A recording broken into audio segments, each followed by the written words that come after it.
ṣẹlẹ̀ ọ̀rọ̀ yẹn ti ń dojú ẹ̀ ó ti dojú ẹ̀ báyìí ẹjọ́ fi wèrè pọ́ọ̀tì wèrè mo ní ẹjọ́ fi wèrè pọ́ọ̀tì wèrè bàbá Tinubu bíbà tẹ má gbọ́wọ́ kúrò bẹ́ẹ̀ yí pín ṣé ìròyìn ti dọ́dọ̀ titi yín tí gbọ́ toró ti dọ́dọ̀ tèmi wọ́n náà wọn Fúlàní ti yí pín o wọ́n náà sọ wípé military coup òun gangan náà fẹ́ lọ against President Bola Ahmed Tinubu tí wọn bá ti lè stop Tinubu láti má win second term pẹ̀lú gbogbo ìgbìyànjú wọn pátápátá wọ́n rí wípé gbogbo ọ̀nà tó ń gbà gbogbo ẹ̀ ló ń burst tó ń cast kò work kò sí kankan tó work lótìtọ́ àti lódodo níwọ àtèmi ti ń gbọ́ wípé wọ́n ti rin ìrìn àjò wọn Nàìjíríà débi wípé kò sí ọjọ́ tí military ń bọ̀ wá take over Nigeria government má bá wọn believe o Fúlàní ti yí padà military coup tó ní agbára at least lẹ́nu ìgbà tí bàbá Tinubu débẹ̀ ṣe bó ti gbọ́ àti tó ẹ̀mejì ń sì tán ti gbìyànjú ẹ̀ but the third one yìí ó máa ní agbára èyí náà ló mú àwọn ojúlówó ọmọ Yorùbá náà kọ́ra wọn jọ wípé kí ló ṣẹlẹ̀ gangan ilẹ̀kẹ̀ má já sí bí ilẹ̀kẹ̀ má já sọ ibì kan ilẹ̀kẹ̀ yìí máa já sọ́dẹ̀ máa já kùtùkùtù kò ní pé mọ́ ni nọ́bà ni we will exit Nigeria in case of a military coup o Yoruba assembly oi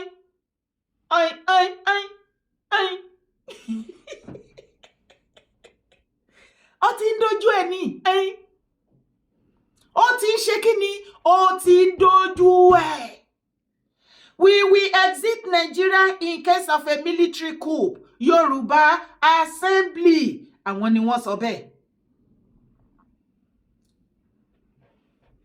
ibi tí ọ̀rọ̀ yẹn máa já sí nìyẹn àwa kúkú mọ̀ yìí pé stay in one Nigeria àti expire overstay gan ti ń worry wa àti overstay welcome wa tí àwọn Fúlàní bá wá sọ wípé torí wípé ìjọba bàbá Tinubu challenge authority wọn as one Nigeria tí gbogbo wa jọ jẹ́ tí wọ́n lè stand ẹ̀ mo ní kí n tún jí sọ fún ẹ mo ní kò máa ń ṣe eré second term nìkan mà ló ń ba àwọn Fúlàní lẹ́rù ẹ̀rù ń bà wọ́n wípé tí Tinubu gan bá ṣe second term tí Nàìjíríà ṣe wà ṣé wọ́n máa gbé fún Fúlàní padà ṣé agbára yìí máa padà sọ́wọ́ wọn because bí wait game tí Tinubu ń play lọ pẹ̀lú wọn ò mọ bí tí kinní yẹn máa end sí ó dẹ̀ pàgbára yìí ò ní padà sọ́dọ̀ wọn mọ́ ọ̀rọ̀ yìí ò fẹ́ yé wọn ń dojúrú kò yé wọn next plan Tinubu kí ni ó fẹ́ ṣe kò yé wọn rárá wọ́n wá fẹ́ sọ di rough ẹni tó fi ti yín leléyìí Tinubu gangan òun lọkọ ya yín ẹjọ pò pbat ẹtẹ pín ẹ má gbọ́wọ́ kúrò bẹ́ẹ̀ o tẹ́ ẹ bá wá rí bí comment section níbi tí wọ́n ti kọ we will exit Nigeria in case of a military coup Yoruba assembly tí ẹ bá rí comment northerner ọmọ Igbo àti Yorùbá ẹ̀yin Yorùbá mo ní gbogbo ọjọ́ ní mo love yín ó yẹ shop kiss àwọn ọmọkọ Yorùbá máa dùn níbẹ̀ yẹn o wọ́n máa dùn wá wo fídíò. Okay, I posted this video this morning and I encountered a number of reactions under my comment section, okay? You know, in that video, I was talking about the state of health of Mr. President as alleged, upon a source that's alleged that he might be battling with cancer. Of a truth, Tinubu has been, going up and down with his health. But the truth of the matter is that pray that nothing happens to that guy. I have said it before and I'm saying it now because if anything happens to that guy, maybe then your tribalistic mind will correct. Maybe you will now have sense. One of the reactions on my comment section is this. This guy said, I didn't believe a day will come that I will pray for Tinubu not to die. What a life. Probably he might have been praying against him then when he saw the video I posted and he discovered that it will be more disastrous if anything happens to Tinubu. He had a change of heart. Okay, this one said, you guys should forget about politics at this stage. The best solution is division or referendum. Pray for Tinubu and Nigeria. Okay, that's right. Look, let's set the record straight. Okay, Tinubu is not a jihadist. Tinubu is not sponsoring terrorism. The only thing they see wrong in Tinubu, according to US, is that he's just trying to play politics with everything. That's just because he wanted to win the next election. So he's playing politics with it. But he's never part of whatever they are doing in the north. He has never been indicted. There was never any form of indictment on him that he was part of it or is part of it. Okay? Tinubu actually ruled Lagos for 8 years. There was never any day he agitated for Sharia establishment. After he left, 2 successors took over. Ambode is a Christian. Sanwo-Olu, the present governor of Lagos State, is a Christian, as recommended by the same Tinubu. He married to a wife, a Christian wife. Jihadists cannot do all of these things. You know the meaning of jihadists? People who kill other people for the sake of religion, and it is justified before them. You see, sometimes I just laugh when you see some tribal bigots telling you that you are campaigning for Tinubu, you are campaigning for APC. Are you okay? You think we are here just like you, that you are campaigning for ADC and APC? What concerns me with all of those nonsense?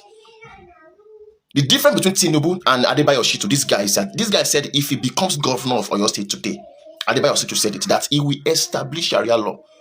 There was never any record traced to Tinubu that is planning anything like that. There was never anyone. There was never any indictment as it is today from US that Tinubu wanted to establish Sharia law. Ṣó ti rí bó ṣe ń lọ? Ǹjẹ́ o mọ̀ pé àwọn Fúlàní try láti manipulate Tinubu, even in Western world, láti jẹ́ kí àwọn Western leader kan máa rí wípé yes, Tinubu òun náà wà lára àwọn tó fọwọ́ sí jihadist nínú Nàìjíríà. Ṣé jihadist ni bàbá? Ní inú Nàìjíríà gbogbo nǹkan ni wọ́n ní ọ̀bọ̀ òkíní, kò ń ṣe bíi tẹ́lẹ̀ yìí o. Ẹ lè sọ wípé bàbá Tinubu ò show love bó ṣe yẹ kán ṣe, wọn ò ṣe gbá wọn ò ṣàwo ibi tó yẹ kán ti stand fún wa gẹ́gẹ́ bí ọmọ Yorùbá, wọn ò ṣe torí post tí wọ́n wà sí àti everything, ó lè fi bí wọn, ó lè máa fi bínú. Ṣùgbọ́n mi ò tí ì rí religiously, mi tí ì rí pé bàbá Tinubu wọ́n gbógun ti ẹlẹ́sìn kankan. Bàbá Tinubu is a Muslim pọ́nbélé, ìyàwó wọn Christian, ṣe bí evangelist ni wọ́n, a sì ń rán àwọn ọmọ wọn. Mi ò rí traces wípé wọ́n gbógun ti ẹ̀sìn kankan débi tó máa sọ wípé ẹ̀yò àwọn support jihadist. Irọ́ ni o. Ẹ jẹ́ ají lójú oorun wa, mò ń sọ fún wa Yorùbá, àsìkò ikọ́ la máa tògbé débi tá a fẹ́ sun àsùnpìyè. Gbogbo ọ̀nà ni Fúlàní ń lò. Gẹ́gẹ́ bí mo yẹ sọ fún yín, ní ibi we will exit Nigeria in case of a military coup, Yoruba Assembly. Àwọn kọ́mẹ̀ntì kan wà ńbẹ̀, àti Northerner, àtàwọn ọmọ Igbo, àti Yorùbá, wọ́n fìjà pẹ́ẹ́ta. Thousands of comments ló wà ńbẹ̀. Ẹ jẹ́ a bẹ̀rẹ̀ láti ọ̀dọ̀ ọmọ Igbo. Shekube Emetu, only it's Southwest that gave them the guts to behave as if they own Nigeria. If not for Southwest, everyone for their separate country. They believe in one Nigeria with Hausa Fulani jihadists. Gbogbo nǹkan tó bá ti ṣẹlẹ̀ wrongly nínú Nigeria, kọ́lọ̀ ń ṣọ́ ẹ̀yà Yorùbá, àwa la máa ń jìyà ẹ̀. Bí Northern bá máa blame anybody in South, àwa ni. Bí South bá máa blame anybody against the situation Nigeria, Yorùbá ni. Ṣé rí wípé ó ti dójú ẹ̀ báyìí. Àwa sọ wípé láìsí Yorùbá kò sí nǹkan tó jẹ́ one Nigeria. Fúlàní gan tó kàn pariwo one Nigeria is not negotiable. Nigerians, every other tribe tó make one Nigeria, láwọn ò nídìí yín mọ́ láàrin wọn, ẹ̀yin sọ pé one Nigeria is not negotiable. Àwa Yorùbá la lè sọ wípé one Nigeria is not negotiable. Àwa la di okùn ẹ̀mí one Nigeria mú. Ṣé ń gbọ́? Ọmọ Yíbo ní àwa là ń fún àwọn Fúlàní lọ́wọ́ tán fi rí ààyè àti ayé orí burúkú tó ń jẹ́ nínú Nigeria tó ṣe kan every other tribe ní ìkólórí. Another one to sọ Shukwu Makashi, only so it is the Fulanis who are occupying all the juicy posts in Nigeria today. In intelligence, there is what is called disinformation. A man goes to commit a crime using the Honda Accord. He starts sharing the story that the criminal used a Toyota car in order to remove suspicion from himself. Ẹkún nǹkan tẹ́lẹ̀ yìí sọ ni wípé gbogbo key post nínú ìjọba bàbá Tinubu, gbogbo juicy post pátápátá ọmọ Yorùbá ló wà ńbẹ̀. Ẹ bá mi bèrè lọ́wọ́ ọmọ Yíbò, tí Obi bá ní opportunity láti become president in Nigeria, ṣé Yorùbá ló fẹ́ kó sí inú ìjọba? Mo ń bí ní o, ẹ jẹ́ àjọ bèrè. Ìgbà tí Buhari wà láyé tó ń ṣèjọba ọdún mẹ́jọ ẹ̀, àwọn wo ló kó sí juicy place? Ṣé gbogbo wo pariwo Northern kí náà sọ ọlẹ́ni tí ò bá ti tẹ́ lọ́rùn toothpick ní Buhari ń ta yín, ọlẹ́ni tí ò bá ti tẹ́ lọ́rùn kó lọ pokùnso àbí ká láwọ́ wa ká fomi lò. Kò dá wọn dá sí wa. Tinubu wá ní ibi tí Buhari ti bẹ̀rẹ̀ tó parí sí lòun á ti continue. Bàbá níbẹ̀ lòun ti máa tẹ̀ síwájú nípa iṣẹ́, àwọn náà bá kó gbogbo ọmọ Yorùbá sí key post juicy post bẹ́ẹ̀ ṣe sọ. ǹjẹ́ ó wá yẹ ká rí olóríire tó pera ẹ̀ lọ́mọ Yorùbá tí ò ṣapákan ẹ̀fọn apákan sùn àbí ọmọ àlè àárín wa? Forget about any political party tó o bá belong sí. Think more about Yoruba land. Don't think about yourself. Ṣé rí ọ̀pọ̀lọpọ̀ majority èèyàn ọmọ Yorùbá kan ilẹ̀ Yorùbá ò jọ yín lójú? Ìjẹ́ Yorùbá yín ò jọ yín lójú? Ìjẹ́ Yorùbá lẹ̀dẹ̀ fi ń jẹ́ nǹkan tẹ́ jẹ́ tẹ́ dìlé ni? Gbogbo any situation tó bá ti ṣẹlẹ̀ ti máa họra dé egun, ọ̀tẹ̀ ti jẹ yín lọ́kàn, ọ̀tẹ̀ máa tẹ̀yìn rì láìpẹ́ tí ẹ bá dọmọnù pẹ̀lú omi ìwẹ̀. Ẹ máa rò wípé Tinubu lẹ fẹ́ tigi bojú ẹ̀. Ẹ nímọ̀ wípé Ọlọ́run má jẹ́ ká fi kan tó kù ká fi ṣera wa. Gbogbo àlàyé mi tó bá rí lórí ọ̀rọ̀ pbat bàbá Tinubu, ilẹ̀ bàbá mi lèmi jà fún o. Torí true bàbá Tinubu ni ogun fi lè wọlé sí ilẹ̀ Yorùbá. Tí ilẹ̀ Yorùbá ò bá ti lálàáfíà, ṣé rò wípé bàbá Tinubu ní anything láti lose pẹ̀lú èjì wọn yẹn fún ìwọ tí orí ẹ bá pé. Ṣé Tinubu tó bá ti ẹ̀ pa ọ̀tá Tinubu bí mo ṣe tẹnumọ́ àbí wọ́n hàn lè mà bí ẹni tí ń ṣẹlẹ̀? Ṣé Tinubu has something to lose? Gbogbo nǹkan tó ń wálé ayé wá ṣe àṣìfù pátápátá ló ní in excess. Yorùbá ẹ jí lójú oorun. Ẹ̀gbọ́n mọ́ tinú yín mò ń sọ fún yín ọ̀tẹ̀tẹ̀ máa ń láìkì. Tí ẹ bá yàgò fún ọ̀tẹ̀ lásìkò yìí, kẹ má torí ìbínú tẹ̀ ń bí sí Tinubu, kẹ jẹ́ kí ogun kó wọlé sí wa lára. Omi akẹ́yìn wọ̀gbìn yín lẹ́nu. Ẹ gẹ́ ṣí ọ̀yà. Ẹ má wọrí. Ṣùgbọ́n inú tèmi wádùn wípé a rí àwọn ojúlówó ọmọkọ Yorùbá tó dá wọn lóhùn. Àrí lára wọn Brahima Adéwálé ó ní thank you sir, your brain is there. Many of our leaders are after money and re-election, forgetting that they are in the bondage of Fulanis, who their main agenda is to conquer. For a long time it has been a lie. Everything is becoming a true now. Bẹ́ẹ̀ni ní ìgbà Yorùbá nation lọ́dún tá bẹ̀rẹ̀ sí ní pariwo gbogbo ọ̀pọ̀lọpọ̀ nǹkan tó ń ṣẹlẹ̀ ńsìn. Wọ́n ní PDP ló kó wa jáde, wọ́n ná kówó fún wa ni, wọ́n nígbà ni, wọ́n láwo ni, wọ́n nírọ́ ni. Ṣùgbọ́n ó ti jájú everybody lójú sí pé na true. Bàbá mi kan tún wá kàn kankan bẹ̀ yẹn tí mo like lára àwọn nǹkan tí mo ti máa ń pe àkíyèsí èèyàn ọmọ ìran Yorùbá sí tipẹ́tipẹ́ tí ọ̀pọ̀lọpọ̀ yín máa ń mú mi gẹ́gẹ́ bí dára ó ti wà tribalistic jù nǹkan kan mo ti gbọ́. Aránmọlẹ́ṣọ Kẹ́hìndé ó ní for that reason Igbos will be praying for coup. For long their prayer is to use Yoruba nation as a pawn to achieve their aim. But do Igbos really want Biafra? With question mark. Mo máa ń sọ kìíní yẹn pé tí òbí tán bá fún ẹni ọmọ Igbo ní oore ọ̀fẹ́ to become Nigeria president, ṣé wọ́n yìí máa béèrè fún Biafra? Mo bi wá ní. Òun ni mo ṣe sọ fún àwọn mẹ́bà Yorùbá nation tán lọ pèsè tẹ́ǹtì pẹ̀lú àwọn Biafra tán náà ń kó papọ̀. Ó rẹ̀ pé ẹ̀mọ̀ nǹkan tó ń ṣe yín. Attention ẹ máa wá attention títí kóra yín sínú ìdààmú ayérayé. Bóyá ẹ ti gbàgbé wípé both in Africa and in the whole world ni wọ́n ti declare, Nigeria government ti declare Biafra as a terrorist group. Ìyẹn ìkíní. Tí ọmọ Igbo bá débẹ̀ torí àyè láti become president bí ọmọ Yorùbá, ṣé wọ́n máa béèrè fún Biafra? Èmi náà ń bi ẹ́. Ṣé o mọ̀ pé tipẹ́ títí máa sọ kíní yẹn? Now, ojúlówó ọmọkọ Yorùbá kan náà, ó tún ti tún sọ. Kò tán síbẹ̀ o. Ó ní but do Igbos really want Biafra? Question mark. Ó tún wá dáhùn. Ó ní no. Biafra is just a pressure. Biafra is just a pressure weapon to grab power, to dominate and loot Nigerians. Nothing more than that. Jonathan is my case study. For good 6 years, while Jonathan was in power, no one mentioned Biafra. But immediately he lost, Biafra propaganda came up under Buhari. Biafra is a fraud. Ṣebí Bàbá Tinubu wà bẹ́ẹ̀ sí, àdẹ̀ṣe pè fún ìdádúró pẹ́sẹ̀, dídúró yín tẹ́ jẹ́ president in Nigeria. This is not our destination, Bàbá Tinubu. A fẹ́ dá dúró, ilé tí tó lọ, overstay welcome wa nínú Nigeria. Òun lórí ọ̀rọ̀ tó wà ńlẹ̀, mo tún wá ń tún sọ, ọmọ Yorùbá, ẹ má dọmọnù pẹ̀lú omi ìwẹ̀. Ẹ má jà bínú jù. Ìbínú kanra ìbínú ta fi mọ́ Tinubu pé òkè gbogbo ibi tó yẹ kán ti stand fún wa sẹ́yìn gẹ́gẹ́ bí ọmọ Yorùbá wọn ò ṣe ìgbà kan àwo kan wọ́n fún àwọn ọmọ Igbo ní gbogbo access tí wọ́n ní nínú Lagos State especially lẹ́ni and so many other things. Gbogbo ìwà tí àwọn northerners ń hù against wa tá ń complain some years bàbá ò dáhùn. Bàbá gbójú ń bẹ̀ nítorí wọ́n fẹ́ become president. Tó bá wá rí bẹ́ẹ̀ president pbat ẹ ti ṣe gbogbo nǹkan tó yẹ kẹ́ fi débẹ̀ yẹn. Second term yóò ṣú ọ̀jù ní bàmí wọ́n lẹ́mí ẹ̀ military coup or not kò sí kankan tó lè ṣẹlẹ̀. Bàbá ẹ má gbàgbé ìran Yorùbá o. ẹ ṣàánú wa, mo tún bẹ̀bẹ̀, ẹ ṣàánú ọmọ Yorùbá, ẹ má jẹ́ ká negotiate unity wa lásìkò yìí. Ibẹ̀ ni kọ́kọ́ là ń bọ̀, ibẹ̀ ni kọ́kọ́ là ń lọ. Greatest Yorùbá race, greatest kóòtù ojire race, great o. Ṣe rí ọ̀rọ̀ King Saheed Òṣùpá àti àfàsù náà ó ti padà bẹ́yìn yọ o. Hi, wá gbọ́ gbàǹkan gbèrò. Ẹni tí Òṣùpá jẹ́ kí n bá forí gbárí látara Òṣùpá tí mo fi ṣẹ̀, ẹ wo tí Òṣùpá sọ fún mi nípa Shehu Jamiu Amin Olorun àti bàbá tó kú yẹn tí wọ́n pè ní Adamson. Ẹ wá wo wá sí Amin Olorun náà, ṣé kò jọra wọn? Ẹ ká jọ fídíò yẹn.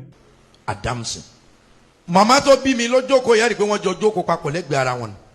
Kó tó di pé mo láǹfààní àti mú màmí sí ọ̀dọ̀ mi lẹ́kọ̀ọ́, gbogbo ẹni ó súnmọ́ mi mọ̀ pé mo ní ìyá tó bí mi o, ṣùgbọ́n ìyá mi tó tún jẹ́ ìyá fún mi ní Èkó tí wọ́n lè lọ mẹ́jọ mi bá tó máa pé mò ń bọ̀ wá nísìnyí tí màá sájáde pé ẹ̀mọ́jọ́ bá mi ò fẹ́ wàhálà o, Alhaja Balkis Adamson. Allahu Akbar. Ìyá mi lẹ́yìn ìyá mi lójú ìyá mi pàápàá òun ló jókòó Alhaja Balkis Adamson.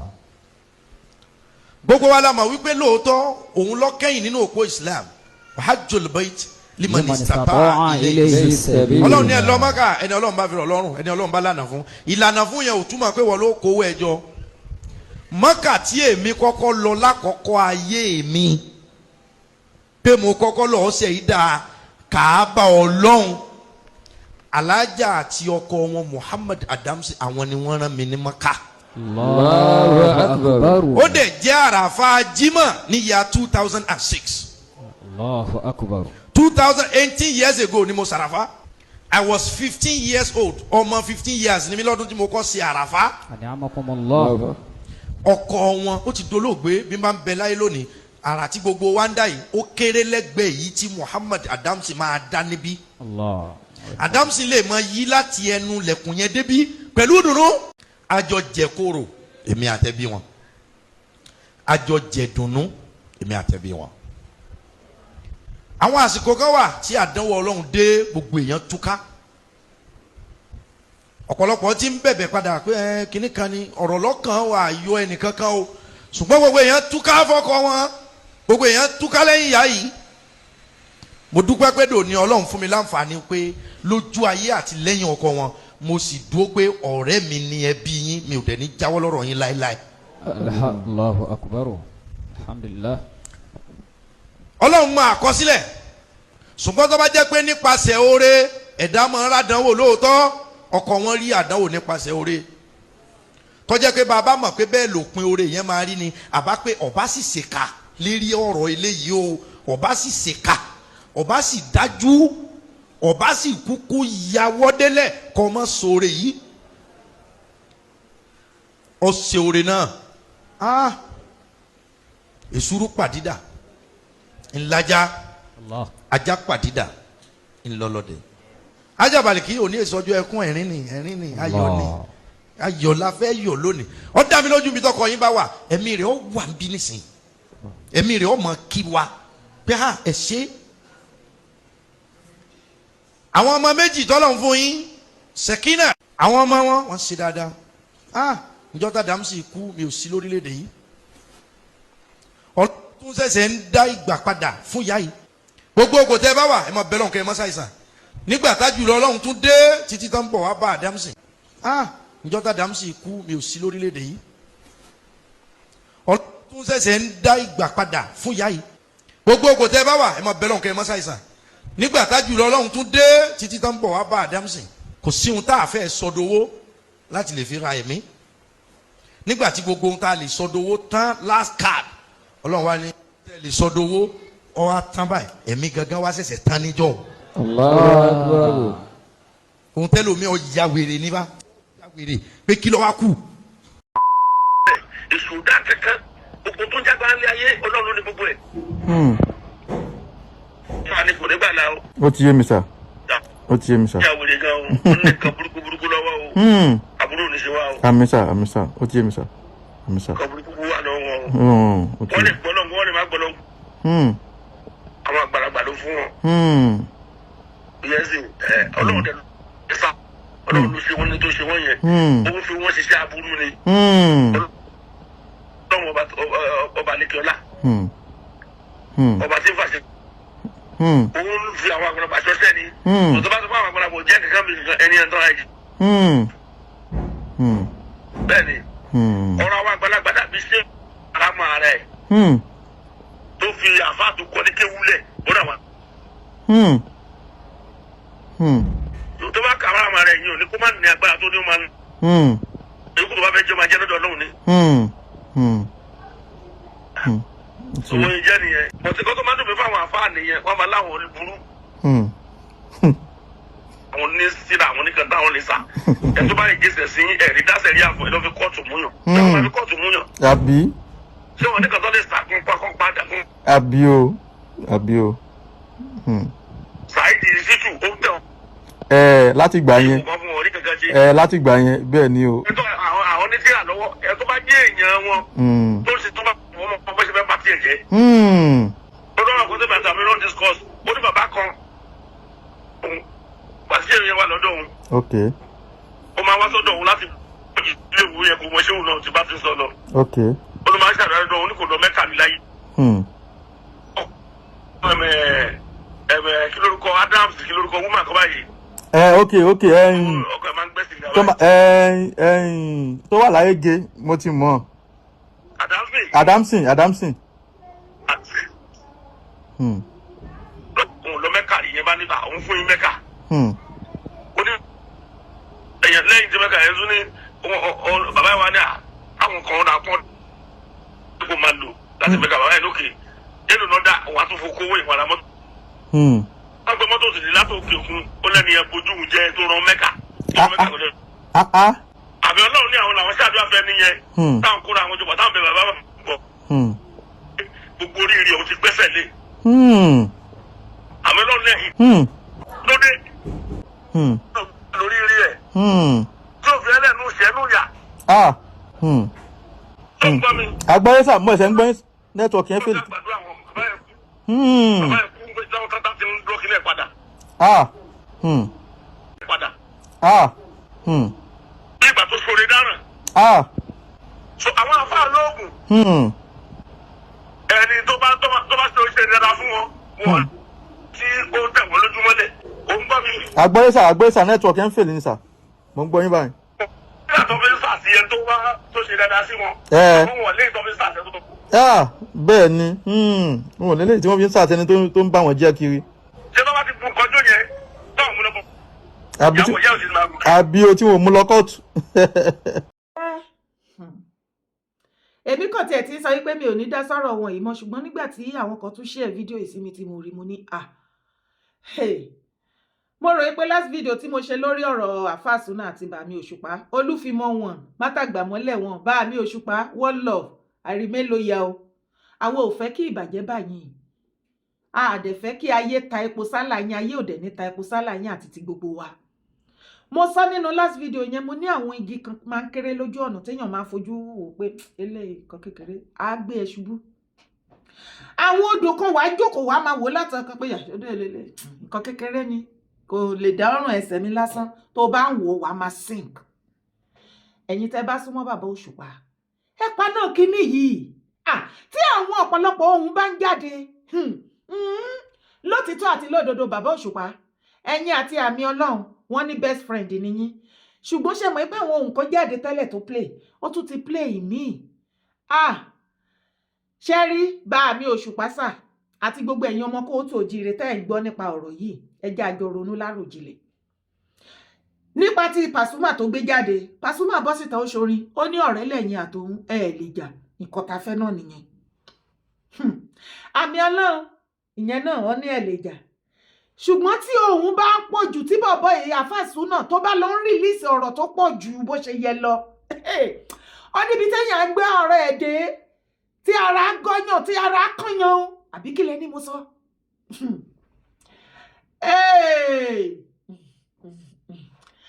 bá mi òṣùpá olúfimọ mátàgbà mọ́lẹ̀ wọn nù ẹ tètè àti lórí ọ̀rọ̀ yìí lótìtọ́ àti lódodo ẹ lè máa fi orin dá a padà kí ọ̀pọ̀lọpọ̀ àwa olólùfẹ́ yín ká máa wé pé irọ́ ni kò sí kinní kan ẹgbẹ́ kan àwo kan àfàsúnà ẹni ẹgbẹ́ ni ìka ni kí ló rìkọ́dù wọn fún igbá kan àwo kan òkè ṣùgbọ́n àwọn voice tó ń jáde àwọn tó dárúkọ tí ọ̀rọ̀ yẹn bá wí táwọn náà bá bọ́ síta tó bá ní ẹ̀rá ni kò nítumọ̀ tó bá dá jókòó ṣé ẹ̀dẹ̀ ṣìrò ìpọ́rọ̀ yẹn ò ní nítumọ̀ ṣá lọ́dọ̀ wọn.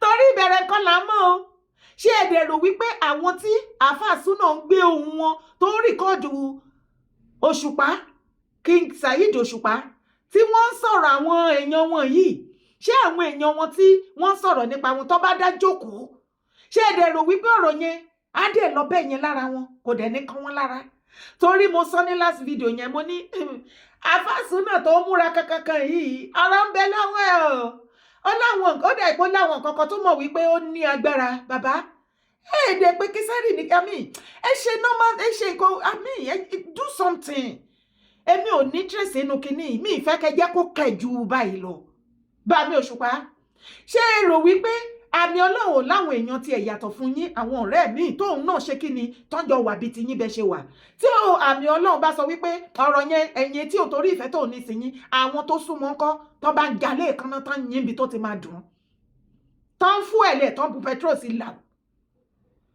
àtúntì ìmẹ́lẹ́ mi ìtàn tó máa gbé jáde o tí àáfàá Súnà máa gbé jáde mo wá bẹ̀ gbogbo ẹ̀yin tẹ́ bá súnmọ́ Òṣùpá tá ẹ lè bá wọn sọ̀rọ̀ nílẹ̀ kóòtù àjíire tí ẹ lè bá wọn ṣe àlàyé tí ọ̀rọ̀ ayé wọn kí wọ́n wá bó ṣe máa paná kínní ìmọ́lẹ̀ kò ń ṣe wípé ẹ lè jà kò ń ṣe wípé èèyàn kan lè dá yín mọ́lẹ̀ ṣùgbọ́n àwọn nǹkan kan wà kì í ṣe gbogbo ìjà lèèyàn ń jà àwọn ìjà kan wà téèyàn kan let go gbogbo èébú tó bá bú everything tó bá ṣe just go wà á gbójú wà á métí wà á mára kúrò ńbẹ̀ torí ẹnìkan torí ibi tí ẹni yẹn ń lọ ni o nítorí orúkọ nítorí ibi tó ti ń bọ̀ ibi tó dé dúró àti ibi tó ń lọ mi ì mọ̀ bóyá àlàyé mi yẹn á yé àwa ọmọ Yorùbá kékeré èmi ò fẹ́ wàhálà láàrin àwọn ọmọ kóòtù àjíire Ọlọ́run á wà pẹ̀lú gbogbo wa ẹ bá mi share fídíò ìkódọ́dọ̀ bá mi Olúfimọ àáfàá Súnà kò sí wàhálà o àwọn tó ń fún yín ní àìdí àwọn tí ní kẹ́ máa play ohun yẹn kẹ́ gbóhùn jáde àbí ẹ̀yin náà dẹ̀ ti ń yin jẹ ẹ̀yin níkọ̀ọ̀kan àbí mo fẹ́ kẹ́ mọ̀ pé bẹ́ẹ̀ ṣe ń yín kinní yẹn oko ìparun ara yín òun lè ń ṣán o lẹ́yìn tẹ́ bá patí gbogbo ọ̀rọ̀ yìí ó ti di dandan ó máa ẹ̀dì kan tó bá ti ní bẹ̀rẹ̀ ló máa ń lópin ìgbà tó máa parí láàmọ̀ olóríire wo lẹ rò wípé ní ilẹ̀ Yorùbá bótò mànàbúrọ̀ ló fẹ́ bá yín tó àáfàá Súnà ta ni ẹni náà tí orí ẹ pé tó fẹ́ pè yín láti bá yín sọ̀rọ̀ àáfàá Súnà bẹ́ẹ̀ ṣe ń ṣe yìí ẹ mọ̀ pé ẹ ń dìgì grave ara yín ṣá ẹ dẹ̀ fẹ́ lílé èèyàn lára abẹ́rò wípé ilé ayé ṣe é dáṣe èèyàn lára yàtọ̀ sí ènìyàn èrò yàtọ̀ sí ènìyàn àwọn tó bá ń tì yẹn má má jọ ń tì yẹn pa ẹ̀rọ̀nù ìyàwó àáfàá Súnà ò sì bọ́kọ ẹ̀ sọ̀rọ̀ ìdí kó má bàjẹ́ lèmi wà o I am not supporting any one of you kó má bàjẹ́ ni mo dúró sí tó orúkọ tèmi ò yí padà Ìyèdára Kowó Èkókókó ni mò ń jẹ́ má gbàgbé láti bá mi share ètò yìí má sì gbàgbé láti drop comment ẹ bá mi like fídíò yìí bá mi thumb up God bless you as you do so ire o kábíyèsí.